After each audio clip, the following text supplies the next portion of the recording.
नमस्कार दोस्तों, स्वागत है आपका एक बार फिर से इस वीडियो लेक्चर सीरीज़ में।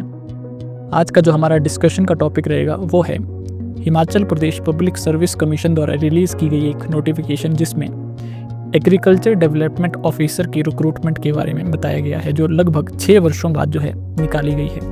तो इस वीडियो में आज हम जानेंगे कि किस प्रकार से आप उस पोस्ट के लिए अप्लाई कर सकते हैं, कौन कौन उसके लिए एलिजिबल है, कितनी पोस्ट हैं, क्या एग्ज़ाम पैटर्न रहेगा, क्या एज लिमिट है, एग्ज़ाम सेंटर, सिलेबस और प्रीवियस ईयर क्वेश्चंस को भी आज हम देखेंगे। तो चलिए शुरू करते हैं। और इस वीडियो का जितना भी कंटेंट रहेगा वो उस PDF से रहेगा जो Himachal Pradesh public service commission द्वारा ऑफिशियल रूप से आज रिलीज़ की गई है। पिछले कल सिर्फ नोटिस आया था, आज डिटेल्ड PDF जो है रिलीज़ की गई है। तो चलिए अगर देखें हम इस PDF में सबसे पहले तो आज के दिन इसको रिलीज़ किया गया है, जिसमें सबसे पहले बताया गया है कि इस एप्लीकेशन फॉर्म को भरने की जो लास्ट डेट है वो है 27 जनवरी 2025 11:59 रात के। इसमें अगर हम देखें तो कुछ सर्टिफिकेट्स, कुछ डॉक्यूमेंट्स बताए हैं कि आपको एप्लीकेशन फॉर्म भरना है तो आपको कौन कौन से सर्टिफिकेट्स चाहिए। तो इन केस अगर आपको बोनाफाइड सर्टिफिकेट चाहिए हिमाचल प्रदेश का, यानी कि अगर आप हिमाचल के हैं, आपके पास बोनाफाइड सर्टिफिकेट नहीं है, तो आपको एक लिंक डिस्क्रिप्शन में दिया गया है, वहाँ पर आप घर बैठे ऑनलाइन अप्लाई कर सकते हैं।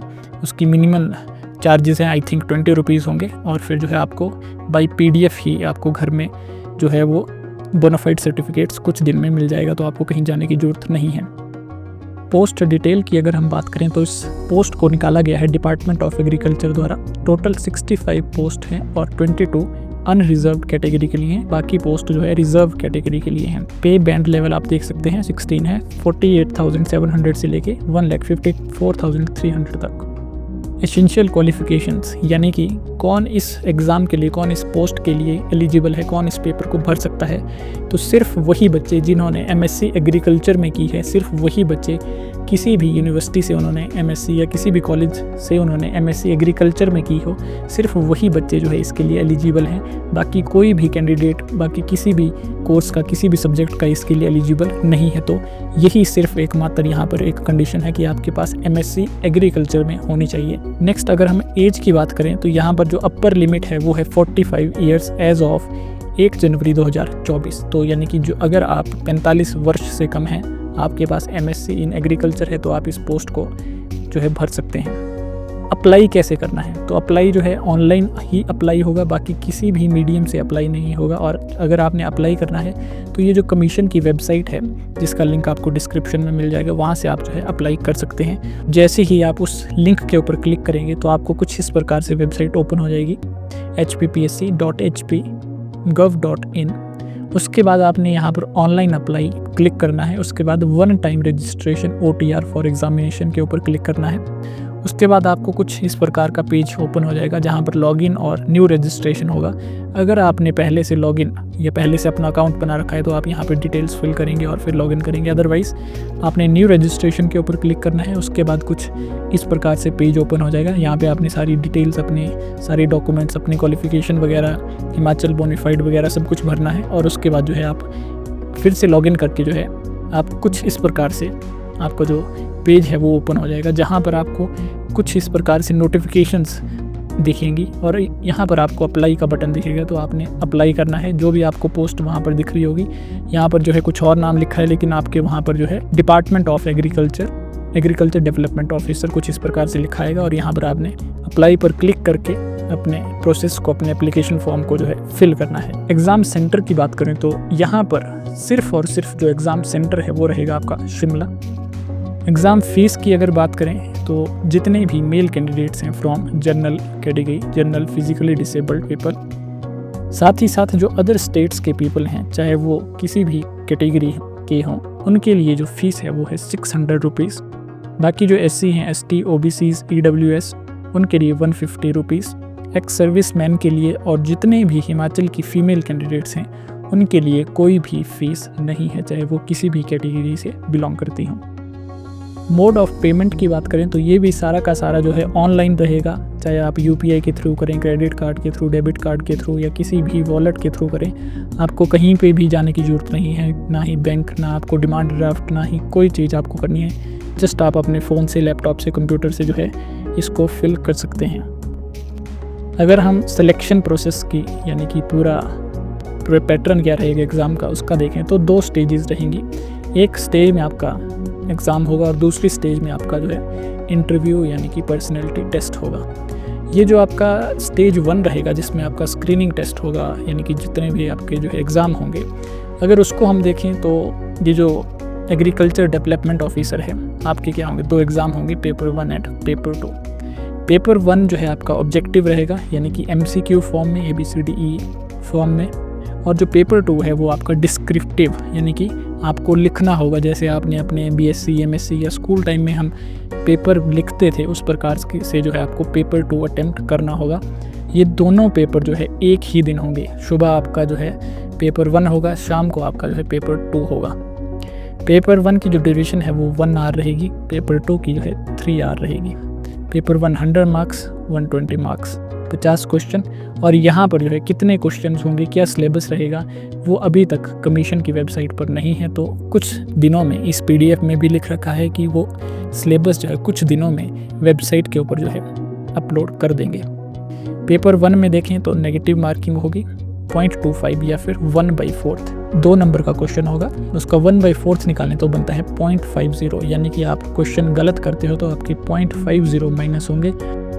टोटल 50 क्वेश्चन रहेंगे। 50 क्वेश्चन में 15 क्वेश्चन आपको हिमाचल की GK के, जिसमें history, polity, geography, economic survey, budget, ये सारी चीज़ें, कोई करंट अफेयर हिमाचल का, ये सारी चीज़ें उसमें कवर होंगी। 15 क्वेश्चंस आपको नेशनल और इंटरनेशनल अफेयर्स, करंट अफेयर्स या फिर उसकी GK से आएंगे। 10 क्वेश्चन आपको हिंदी से और 10 क्वेश्चन आपको जो है इंग्लिश से पूछे जाएंगे। टोटल आपके पेपर 1 में 50 क्वेश्चंस होंगे। लेकिन ये जो आपने अभी PGT की रिक्रूटमेंट देखी होगी या फिर आपने और भी पेपर 1 देखे होंगे, उसमें क्या होता है कि जस्ट आपको वो पेपर 1 जो है पास करना होता था आपको, यानी कि 100 में से सिर्फ 35 नंबर लाने होते थे, जस्ट क्वालिफाई था। लेकिन ये जो ADO का पेपर 1 है ये आपका सिर्फ क्वालिफाइंग नहीं है, इसके बेसिस पे मेरिट बनेगी, यानी कि आपको ज़्यादा से ज़्यादा मार्क्स लेके आने हैं, ना कि बाकी रिक्रूटमेंट की तरह कि जस्ट आपको क्वालिफाई करना है। तो ये जो पेपर 1 है ये बहुत इंपॉर्टेंट होने वाला है ADO के पेपर के लिए। अगर आप इसमें मेरिट में आते हैं तभी आपका पेपर 2 चेक होगा, अदरवाइज़ आपकी वो जो शीट होगी, जो भी आपने लिखा होगा 3 घंटों में, उसको कोई भी नहीं देखने वाला जब तक आप उस मेरिट में नहीं आते।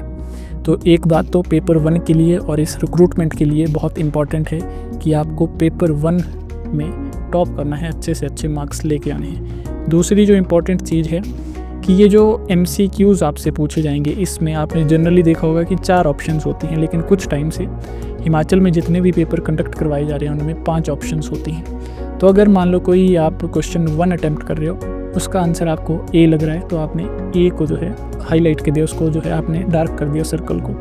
आपको क्वेश्चन 2 का जो है B लग रहा है, आपने B कर दिया। क्वेश्चन 3 का आपको C लग रहा है, आपने C कर दिया। क्वेश्चन 4 का आपको D लग रहा है, आपने D कर दिया।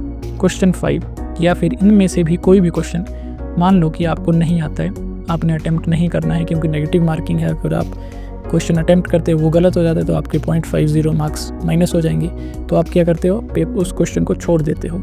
लेकिन आपने क्या करना है, जो क्वेश्चन आपको नहीं आता है या आपने अटैम्प्ट नहीं करना है, उस क्वेश्चन में आपने सिर्फ और सिर्फ E ऑप्शन को डार्क करना है, उसको आपने जो है हाईलाइट करना है, उसको आपने फिल करना है सर्कल को, जिस क्वेश्चन में आपको आंसर नहीं देना है या फिर अटैम्प्ट नहीं करना है। किसी भी क्वेश्चन को आपने खाली छोड़ के नहीं आना है, यानी कि पेपर 1 में 50 क्वेश्चंस हैं तो आपने 50 सर्कल्स भर के आने हैं। जो क्वेश्चन आपको नहीं आता, जिसके बारे में आप श्योर नहीं हो, जो आपने अटैम्प्ट नहीं करना है, उसमें भी आपने E ऑप्शन सेलेक्ट करके या E ऑप्शन वाला जो सर्कल है उसको भर के आना है, यानी कि आपने 50 के 50 गोले भरने हैं, नहीं तो आपकी जो नेगेटिव मार्किंग है वो काउंट होगी। अगर आपने कोई सर्कल नहीं भरा है, ABCD या E में से कोई भी सर्कल नहीं भरा है, तो आपकी 0.50 मार्क्स जो है डिडक्ट हो जाएंगे। और ये चीज़ जो है आप इस PDF में भी पढ़ सकते हो, no answer will be left blank, यानी कि आपको कोई भी सर्कल जो है, कोई भी क्वेश्चन खाली नहीं छोड़ना है।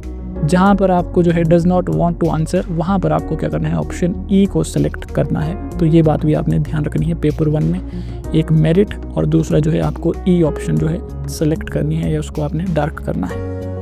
तो यही सारी चीज़ जो है इस पेज के ऊपर, इस PDF में लिख रखी है इस पैटर्न के बारे में। दूसरा अगर हम देखें कि ये जो पेपर 2 है ये किसका चेक होगा, मैंने अब क्या बोला आपको कि जो मेरिट में आएगा सिर्फ उसी का पेपर 2 चेक होगा।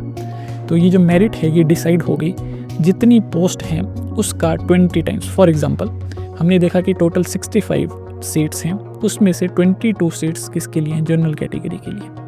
तो यानी कि अप टू 25 वाली कैटेगरी में आता है 22। तो 20 times of the number of vacancy advertised, यानी कि 22 हैं जनरल के लिए, तो 22 इंटू 20 यानी कि 440, 440। तो जो जनरल सीट्स हैं, जो जनरल कैंडिडेट्स हैं, जनरल कैटेगरी के कैंडिडेट्स हैं, वो सिर्फ और सिर्फ 440 क्वालिफाई करेंगे, यानी कि पेपर 1 में सिर्फ और सिर्फ 440 क्वालिफाई करेंगे, जो मेरिट में आएंगे 440।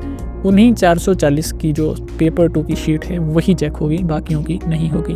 ठीक उसी प्रकार से जो बाकी कैटेगरीज बच गई उनका भी जो है, उनके लिए अगर वो 26 से ज़्यादा है तो वो 500 plus 05 seats answer sheets for every subsequent post, यानी कि उसको भी ऐसे मल्टीप्लाई करेंगे, उतनी नंबर ऑफ कैंडिडेट्स पेपर 1 से क्वालिफाई होंगे, उन्हीं की शीट्स जो है पेपर 2 की चेक होंगी। तो ये भी आपने ध्यान रखना है कि पेपर 1 में आपको टॉप करना है, ना कि सिर्फ क्वालिफाई। अब अगर पेपर 1 की हम बात करें कि वो उसके लिए हमें मेरिट में आना है या अच्छे मार्क्स लेके आने हैं, तो आपने देखा होगा कि PGT के लिए भी कुछ मैंने वीडियोस बना रखी थी। तो पेपर 1 की आप जो है तैयारी कैसे करें, किस प्रकार से, कहाँ से पढ़ें, कौन सी चीज़ पढ़ें, ये जो है आप इन वीडियोस से, एक ये वीडियो है, एक ये वीडियो है, तो कौन से टॉपिक्स से ज़्यादातर क्वेश्चन पूछे जाते हैं, ये सारे कुछ जो है आप इन वीडियोस में देख सकते हो। बाकी भी मैं आपको बाद में जो इंपॉर्टेंट वीडियोस हैं, इंपॉर्टेंट टॉपिक्स हैं पेपर 1 के लिए, वो भी जो है आपको बताता रहूँगा। लेकिन अगर आप बेसिक जानकारी चाहते हैं पेपर 1 के लिए तो इन 2 वीडियोज़ को आप देख सकते हैं, लिंक डिस्क्रिप्शन में दिया गया है।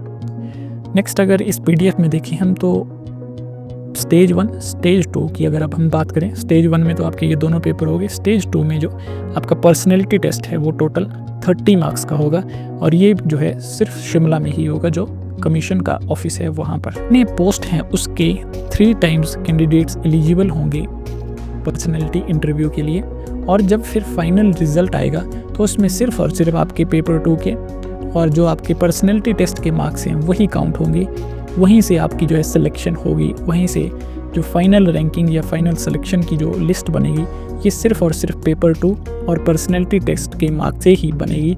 पेपर 1 जस्ट आपका एक स्क्रीनिंग टेस्ट है, यानी कि जिसके मार्क्स के बेसिस पे आपका पेपर 2 चेक होगा, उसके मार्क्स आपके फाइनल पेपर में या फाइनल लिस्ट में, फाइनल सिलेक्शन प्रोसेस में नहीं जुड़ेंगे। वो सिर्फ पेपर 2 को चेक करवाने के लिए जो है एक आपके लिए हर्डल है, जो आपको ढंग से पार करना है, ढंग से उसमें टॉप करना है। तो यही बातें जो है इस PDF में लिख रखी थी। और अगर अब हम प्रीवियस ईयर क्वेश्चंस की बात करें तो वैसे तो ये रेलिवेंट है नहीं, क्योंकि इससे पहले जो आपका ये ADO का एग्ज़ाम होता था वो होता था ऑब्जेक्टिव टाइप, लेकिन अभी 2024 में ये जो हो रहा है ये है डिस्क्रिप्टिव या फिर सब्जेक्टिव। तो यानी कि अब ये हमारे लिए रेलिवेंट नहीं है, पिछले ईयर्स के क्वेश्चंस या प्रीवियस ईयर क्वेश्चंस हमारे लिए रेलिवेंट नहीं है। बट यहाँ से आप इन क्वेश्चंस को आप देख के आप ये आइडिया लगा सकते हैं कि कौन से आपका जो पेपर 2 है या फिर जो आपका अपने सब्जेक्ट का पेपर है एग्रीकल्चर का, वो कौन से टॉपिक्स जो है आपके लिए इम्पॉर्टेंट हैं। ये आप इन क्वेश्चंस को 2018 में हुआ था एक बार 2016 में हुआ था, तो इन दोनों ईयर्स के एग्ज़ाम्स को आप जो है देख के आइडिया लगा सकते हो कि कौन से जो है हमारे लिए क्वेश्चंस या कौन से टॉपिक्स जो हैं इंपॉर्टेंट हैं। तो यही सारी जानकारी जो है आपको देनी थी इस रिक्रूटमेंट के बारे में, इस नोटिफिकेशन के बारे में। अगर आपको कोई भी क्वेरी है तो आप कमेंट सेक्शन में लिख सकते हैं, और अगर आपको ये जो यहाँ पर सोर्सेज या फिर यहाँ पर जो ये PDFs बताई गई हैं क्वेश्चन पेपर की, या फिर जो है आपको पेपर 1 से रिलेटेड कोई भी जानकारी चाहिए तो आप टेलीग्राम के ऊपर ले सकते हैं। लिंक जो है डिस्क्रिप्शन में दिया गया है, वहाँ से आप ये सारी चीज़ें डाउनलोड कर सकते हैं। तो आई होप आपने आज कुछ नया सीखा होगा। धन्यवाद।